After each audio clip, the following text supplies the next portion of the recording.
Hello friends, आज का जो हमारा टॉपिक है वो एलपीजी रिफॉर्म है। एलपीजी रिफॉर्म के बारे में आज हम डिस्कस करेंगे। ये जो था जब से देश आजाद हुआ है तब के बाद सबसे बड़ा इकोनॉमिक रिफॉर्म है। यानी इससे बड़ा इकोनॉमिक रिफॉर्म इससे पहले कभी नहीं हुआ।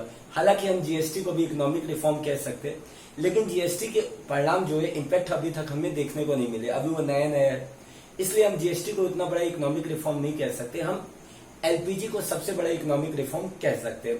तो आज हम एलपीजी को पढ़ेंगे कि एलपीजी रिफॉर्म में क्या हुआ और उसको करने के कारण थे क्या थे, और एलपीजी रिफॉर्म को लाने में हमने इतनी देरी क्यों की, और एलपीजी रिफॉर्म क्यों इतने जरूरी हो गए थे। इन सब चीजों को आज हम डिस्कस करेंगे। तो आज हमारा टॉपिक है एलपीजी रिफॉर्म।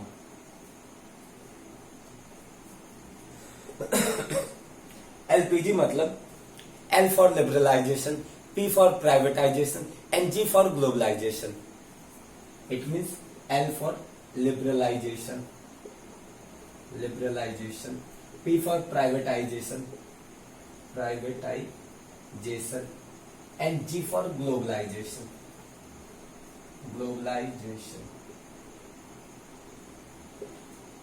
लिबरलाइजेशन मीन्स हो गए उदारीकरण, प्राइवेटाइजेशन मीन्स हो गया निजीकरण एंड ग्लोबलाइजेशन मीन्स हो गया वैश्वीकरण।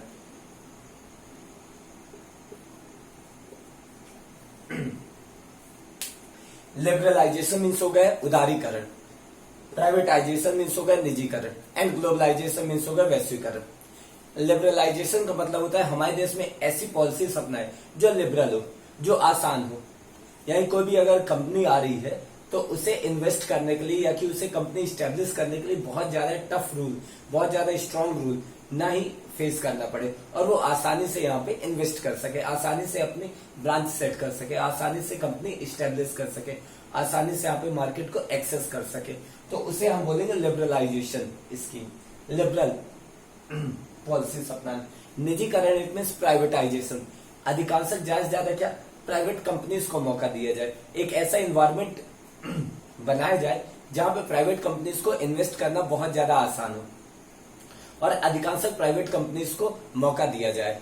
ग्लोबलाइजेशन मीन्स वैश्वीकरण, ज्यादा वैश्विक कंपनीज को इनवाइट किया जाए, उनके लिए एक ऐसा इन्वायरमेंट बनाया जाए ताकि वो देश में ज्यादा इन्वेस्ट कर सके, अपने ब्रांच लगा सके, एफडीआई ज्यादा भेज सके ताकि उन्हें भी प्रॉफिट हो एंड देन हमें भी प्रॉफिट हो। तो एलपीजी रिफॉर्म का ये पूरा मतलब हो गया। अब एलपीजी रिफॉर्म की अगर बात किया जाए तो अगर हमारे देश की बात किया जाए, जब देश आजाद हुआ था तो हमारी जो इकोनॉमी थी वो क्लोज्ड इकोनॉमी थी। क्लोज्ड इकोनॉमी मीन्स बंद अर्थव्यवस्था। यानी हमारी जो इकोनॉमी थी जब देश आजाद हुआ था तो क्या थी, क्लोज्ड इकोनॉमी थी। क्लोज्ड इकोनॉमी मीन्स बंद अर्थव्यवस्था। अब क्लोज्ड इकोनॉमी का मतलब क्या होता है? क्लोज्ड इकोनॉमी का मतलब होता है इकोनॉमी का क्लोज होना, यानी किसी दूसरे कंपनीज के लिए, किसी दूसरे देश के लिए इतना ज्यादा मौका नहीं है जो हमारी इकोनॉमी में इन्वेस्ट कर सके। क्लोज्ड इट मीन्स, तो हमारे यहाँ क्या हो रहा था, गवर्नमेंट ही डिसाइड कर रहे थे, यानी हमारे यहाँ गवर्नमेंट ही डिसाइड कर रहे थे कि भाई प्रोडक्शन कितना होगा, प्रोडक्शन किस चीज का होगा, यानी उसके रेट क्या होंगे। यानी मार्केट फोर्स नहीं कर रहे थे, यानी मार्केट के फोर्स के अकॉर्डिंग प्राइस डिसाइड नहीं हो रहे थे, बल्कि गवर्नमेंट डिसाइड कर रही थी कि भाई अगर कोई भी प्रोडक्शन होगा तो वो कितना होगा, किस रेट पे होगा, और पूरा का पूरा कंपनी जो थी वो इस हिसाब से चल रही थी। तो एक तरह से हमारे यहाँ क्लोज्ड इकोनॉमी थी।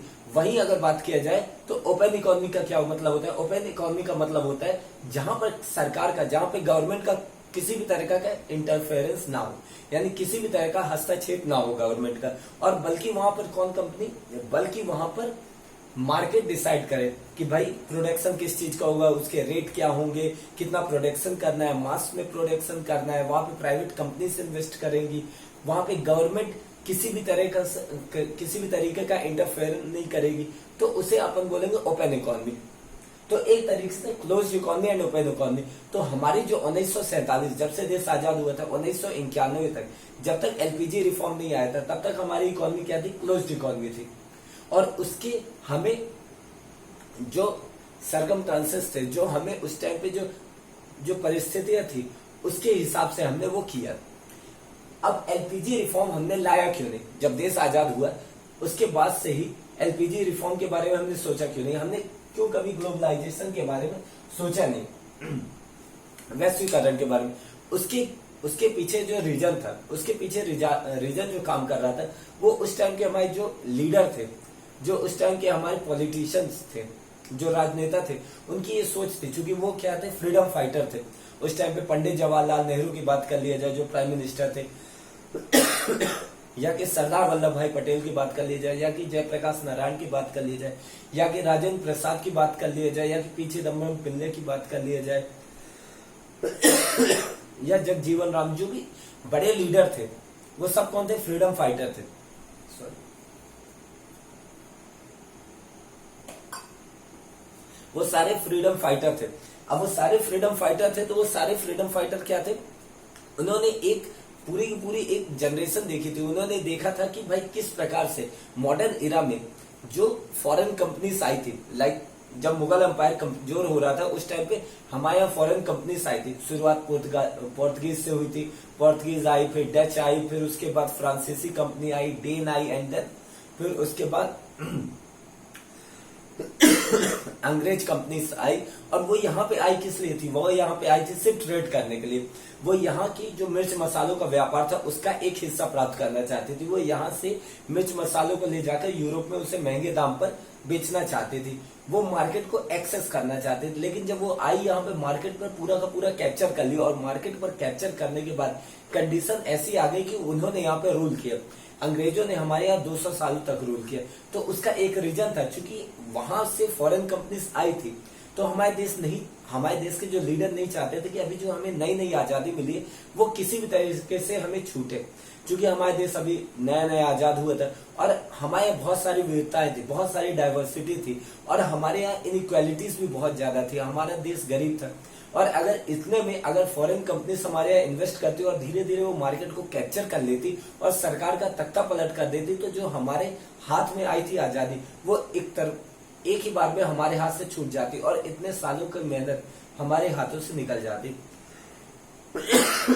जैसा कि जो उस टाइम पे नए नए आजाद हुए थे देश, उनके साथ हुआ भी था। जैसे पाकिस्तान की बात कर ली जाए तो पाकिस्तान 2 टुकड़े में बट गया, या कि दूसरे देशों की बात कर लिया जाए तो वहां की कॉन्स्टिट्यूशन को इतने बार चेंज किया गया, लेकिन हमारे कॉन्स्टिट्यूशन चेंज नहीं हुआ। हम अभी अखंड भारत है, यानी इंटीग्रेट इंडिया है। तो उसके पीछे एक रीजन है ये ग्लोबलाइजेशन को इसलिए हमारे उस टाइम के फ्रीडम फाइटर्स ने, जो हमारे जो लीडर थे, उन्होंने इंपॉर्टेंस नहीं दी। उन्होंने बोला कि अगर किसी भी तरीके से हमारे देश का डेवलपमेंट करना है तो हमारी खुद की पूंजी होनी चाहिए। तो इसलिए हमने ग्लोबलाइजेशन के ऊपर उतना ज्यादा फोकस नहीं किया। उसके बाद आता है प्राइवेटाइजेशन, निजीकरण। प्राइवेटाइजेशन के ऊपर हमने फोकस इसलिए नहीं किया क्योंकि प्राइवेटाइजेशन होता है प्राइवेट कंपनीज निजी स्वार्थ के आधार पर काम करती है, और चूंकि निजी स्वार्थ के आधार पर अगर हम काम करते तो हम हमारे देश की डेवलपमेंट नहीं कर पाते। चूंकि हमारे देश में क्या था, मेनली क्या करना था, वेलफेयर प्रोवाइड कराना था, यानी पब्लिक का कल्याण करना था। डीपीएसपी में जैसे हमने लास्ट लेक्चर में डिस्कस भी किया था कि गवर्नमेंट की ड्यूटी थी कि सबसे पहले वो क्या करे, पब्लिक का वेलफेयर सुनिश्चित करे, सबसे पहले पब्लिक का जन कल्याण करे। और उसके लिए गवर्नमेंट को सबसे पहले इनइक्वालिटीज को खत्म करना था। और अगर इनइक्वालिटीज को खत्म करना था तो सरकार को ही अपने हाथों में जिम्मा लेना था। अगर प्राइवेट कंपनीज को मौका देते तो क्या, मार्केट फोर्स के अकॉर्डिंग काम करता है। और मार्केट क्या होती, मार्केट उनके ऊपर डिपेंड करती है कि भाई मार्केट में कौन सी चीजें एक्सेस की जा रही है, कौन सी चीजें खरीदी जा रही है, कि डिमांड एंड सप्लाई के हिसाब से पूरा का पूरा काम होता है कि भाई जिस चीज की डिमांड होगी उस चीज की सप्लाई होगी, और जिस चीज की डिमांड नहीं होगी उसके रेट बढ़ेंगे। और चूंकि अमीर लोग डिमांड करेंगे बड़ी बड़ी चीजों की, लग्जरी चीजों की, और गरीब उसे एक्सेस कर नहीं सकता क्योंकि गरीब के पास उतने पैसे नहीं है। और जिस चीज का गरीब एक्सेस करना चाहता है उस चीज की डिमांड ही उतनी मार्केट में नहीं रहेगी। तो इससे क्या होगा, डिमांड एंड सप्लाई के रूल से गरीबों का और ज्यादा नुकसान होगा और हमारे देश में इनइक्वालिटी और बढ़ेगी। इस कारण प्राइवेटाइजेशन पे उतना ज्यादा हमने फोकस नहीं किया। हमने क्या किया कि हम गवर्नमेंट ने सोचा कि हम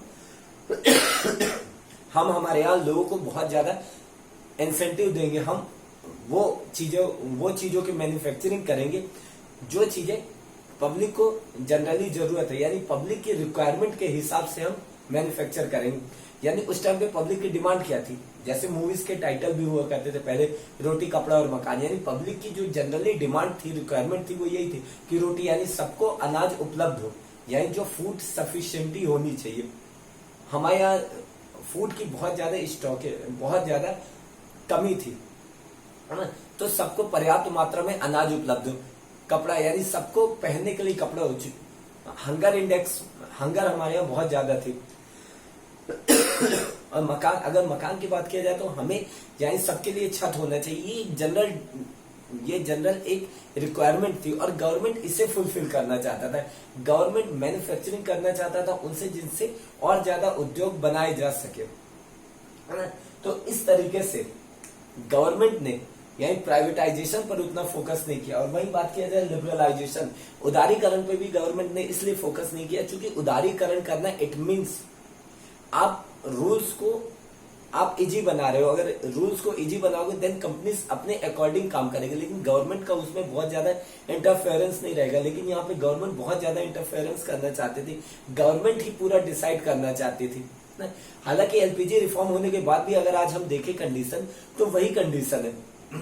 आज भी एलपीजी रिफॉर्म के बावजूद आज भी हम अपने देश के जो गरीब हैं उन्हें अनाज सस्ता मुहैया कराते हैं, सस्ता उन्हें प्रोवाइड कराते हैं। उनके लिए बीपीएल कार्ड बने, उन्हें 2 रुपए 5 रुपए किलो चावल और गेहूं मिलता है, उन्हें कैरोसिन सस्ता मिलता है, उनके लिए राशन कार्ड है, उन्हें हम सब्सिडी देते हैं। हमारे किसानों को हम अलग अलग सब्सिडी देते हैं, उन्हें जैसे 6,000 रुपए उन्हें सालाना देते हैं। किसानों की इनकम को हम बढ़ाने की बात कर रहे हैं, हम प्रधानमंत्री गरीब कल्याण योजना शुरू करें। तो अलग अलग हमने स्कीम्स अपनाई है जिसके तहत हम हमारे यहाँ की गरीबों की वेलफेयर सुनिश्चित कर सके। तो एलपीजी रिफॉर्म के बाद भी हमने पूरी तरीके से प्राइवेटाइजेशन, यानी पूरी तरीके से प्राइवेटाइजेशन नहीं किया है। हम इनइक्वालिटीज को अभी भी खत्म करना चाहते हैं और वही हमारा मेन मकसद है। तो इस तरीके से हमारी गवर्नमेंट थी उस टाइम पे, एलपीजी को इतना ज्यादा प्रमोट नहीं किया। लेकिन 1970 के बाद, 1970 के बाद पूरे वर्ल्ड में एलपीजी की रिक्वायरमेंट, एलपीजी की जरूरत को महसूस किया गया और चाइना ने अर्ली 70s में एलपीजी रिफॉर्म किया और अपने देश की इकोनॉमी को एक अच्छे रास्ते पर लेके गई। लेकिन वहीं अगर हम अपने देश की बात करें तो हमने 1991 में इकोनॉमिक रिफॉर्म की, वो भी तब किए जब हमें उसके लिए बहुत ज्यादा जरूरत थी, यानी हमारे लिए करो या मरो की कंडीशन आ गई। तब हमने इकोनॉमिक रिफॉर्म किया, हमारी इकोनॉमिक क्राइसिस आ गई थी, यानी हमारे बैलेंस ऑफ पेमेंट की समस्या आ गई थी। इस कारण हमने एलपीजी रिफॉर्म किया। तो अब हम देखते हैं एलपीजी रिफॉर्म के पीछे पूरा का पूरा बैकग्राउंड। अगर आज हम देश की बात करें तो अभी तो जैसे लॉकडाउन है, कोविड-19, बिकॉज ऑफ कोविड-19, लेकिन अगर हम कोविड-19 से पहले की बात करें या कि कोविड-19 के बाद जो अनलॉकडाउन होगा उसमें हम देखें तो टेक्नोलॉजी बहुत ज्यादा इंप्रूव कर गई। लेकिन 1990 से पहले टेक्नोलॉजी इतनी इंप्रूवमेंट नहीं थी हमारे देश में। हमारे देश में गिने चुने चैनल चलते थे। अगर टीवी की बात की जाए, ओनली दूरदर्शन चलता था। आज की कंडीशन देखें तो सैकड़ों चैनल्स चलते हैं, अलग अलग टीवीज आ गई, स्मार्ट टीवीज आ गई। बहुत ज्यादा टेक्नोलॉजी में हमने इन्वेस्टमेंट किया है, टेक्नोलॉजीज पे इम्प्रूव कर लिया है। अगर बात की जाए तो उस टाइम पे अगर हम बात करें तो कुछ कारें ही चलती थी, लाइक एम्बेसडर चलती थी। लेकिन आज बात किया जाए तो मर्सिडीज चल रही है, बीएमडब्ल्यू चल रही है, ऑडी चल रही है, जैगवार चल रही है। तो बहुत सारी इंप्रूवमेंट हुई है ना। आज बहुत सारे मॉल्स खुल गए हैं, मॉल्स में बहुत सारे ब्रांड है। तो एक तरीके से आज के टाइम पे बात किया जाए तो हर एक पर्सन के पास अपना एक स्मार्टफोन है और उसमें डाटा तो कंपलसरी, बिकॉज बिना डाटा के कुछ होगा नहीं। तो आज के टाइम पे टेक्नोलॉजी, और उस टाइम की बात किया जाए तो सिर्फ एक मोबाइल फोन हुआ करता है, एक टेलीफोन होता था जो एक घर में बड़े मुश्किल से होता था, एसटीडी पीछे हो जाना। तो एक तरीके से टेक्नोलॉजी कितनी ज्यादा चेंज हो गई। हमें एलपीजी रिफॉर्म के बाद हमें कितना ज्यादा उसका प्रॉफिट हुआ है और एलपीजी रिफॉर्म से पहले कितनी कंडीशन खराब थी, तो उस चीज को आज हम पूरा देखेंगे। तो अगर हम बात करें कि एलपीजी रिफॉर्म आए क्यों, एलपीजी रिफॉर्म की बात किया जाए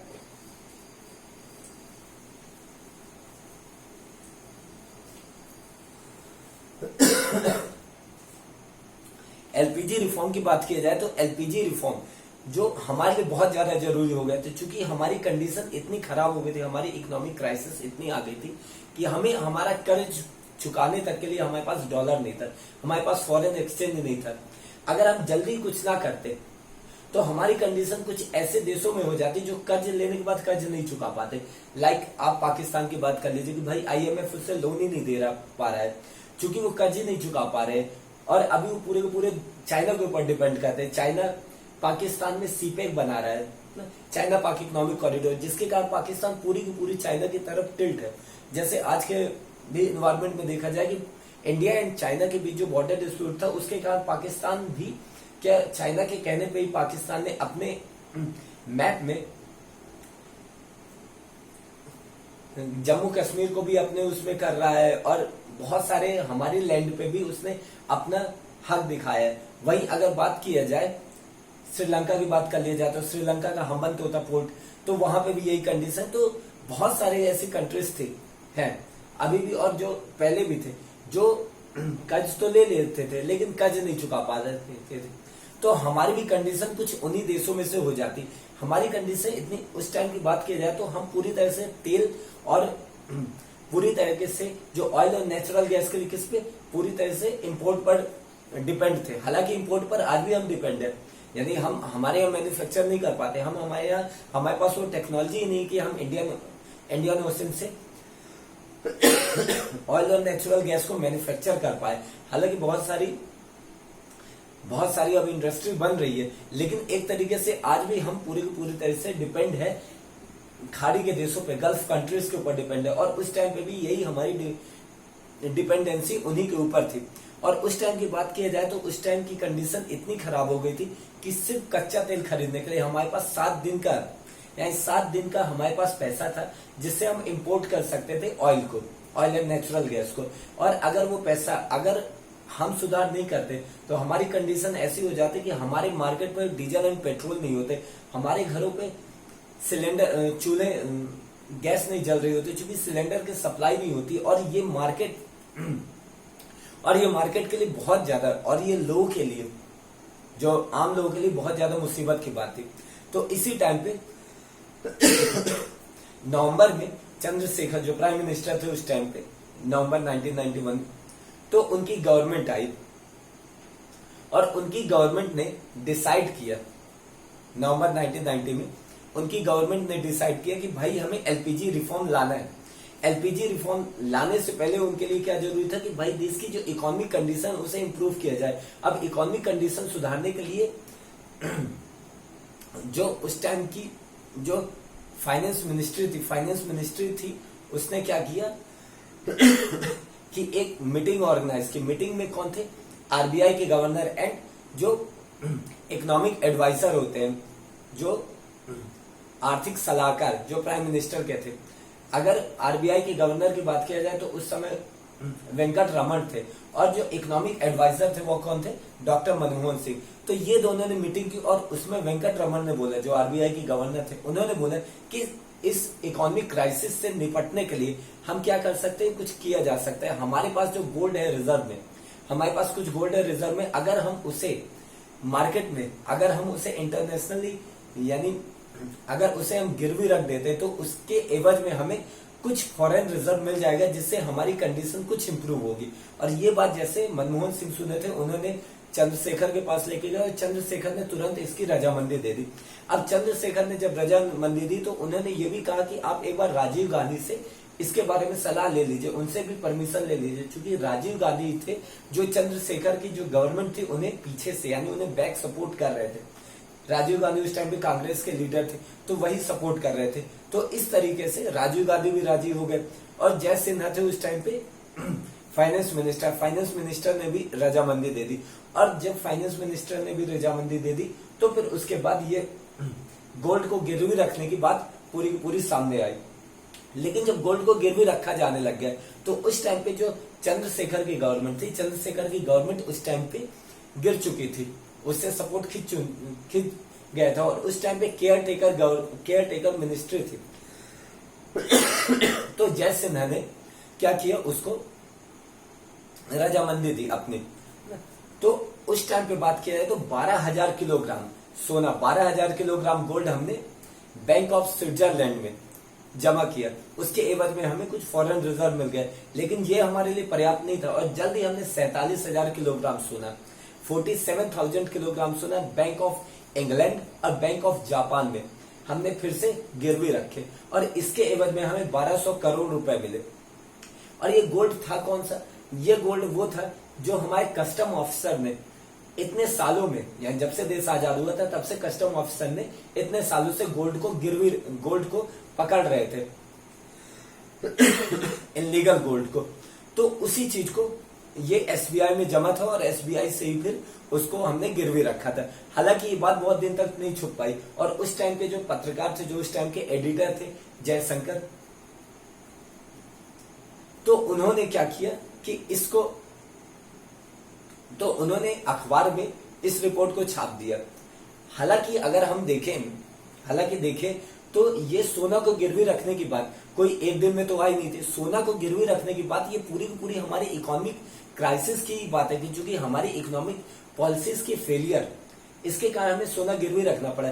जब राजीव गांधी की गवर्नमेंट थी तो राजीव गांधी की गवर्नमेंट के टाइम से ही हमारी इकोनॉमिक क्राइसिस, हमारी इकोनॉमिक कंडीशन बहुत ज्यादा वर्स होती जा रही थी।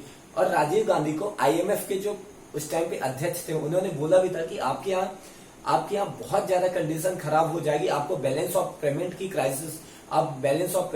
की क्राइसिस हो जाएगी, या कि फिर आपका डेफिसिट इतना बढ़ जाएगा जिसके कारण आप बहुत ज्यादा आपकी कंडीशन वर्स हो जाएगी। तो आपको क्या करना चाहिए, आपके यहाँ अपने इकोनॉमिक रिफॉर्म्स लेके आइए। लेकिन चूंकि राजीव गांधी तो इसमें रजामंद थे, लेकिन उनके आसपास जो लोग थे वो इसमें रजामंद नहीं थे। तो राजीव गांधी के बाद गवर्नमेंट आई थी वीवी गिरी की। वीवी गिरी ने भी इसमें इकोनॉमिक रिफॉर्म लाने की कुछ कोशिश ज्यादा नहीं की। उसके बाद आई थी ये चंद्रशेखर की गवर्नमेंट और जय सिन्हा ने, जो उस टाइम की फाइनेंस मिनिस्टर थे, उन दोनों ने ये एलपीजी रिफॉर्म लाने के लिए पूरा का पूरा एक बैकग्राउंड सेट किया था। उसी टाइम पे वर्ल्ड में एक अलग ही घटना घट रही थी। उस टाइम पे क्या हुआ था, सद्दाम हुसैन जो इराक का तानाशाह डिक्टेटर था, जो ईरान का शासक था, सद्दाम हुसैन ने कुवैत पर हमला कर दिया था। अब जब सद्दाम हुसैन ने कुवैत पर हमला कर दिया था तो यूएसए ने भी इराक पर हमला करने की धमकी दे दी और इराक पर हमला करना शुरू कर दिया और इराक पर हमला करने की तैयारी कर दी। तो एक तरीके से गल्फ वॉर, यानी गल्फ कंट्रीज पूरी तरीके से वॉर में घिर गई और ये हमारे लिए बहुत ज्यादा इकोनॉमिक क्राइसिस की कंडीशन आ गई थी। चूंकि गल्फ कंट्रीज से ही हम ऑयल इंपोर्ट करते थे और चूंकि अब वहां से ऑयल आना मुश्किल हो गया था, इसलिए उसके रेट बढ़ गए थे। उसके रेट बढ़ जाने के कारण जो हमें एक महीना का ऑयल लगता था 500 करोड़ रुपए का लगता था, वो उसके बाद हमें 1200 करोड़ रुपए का, यानी 1200 करोड़ रुपए अगर हम महीना में देंगे तब हमें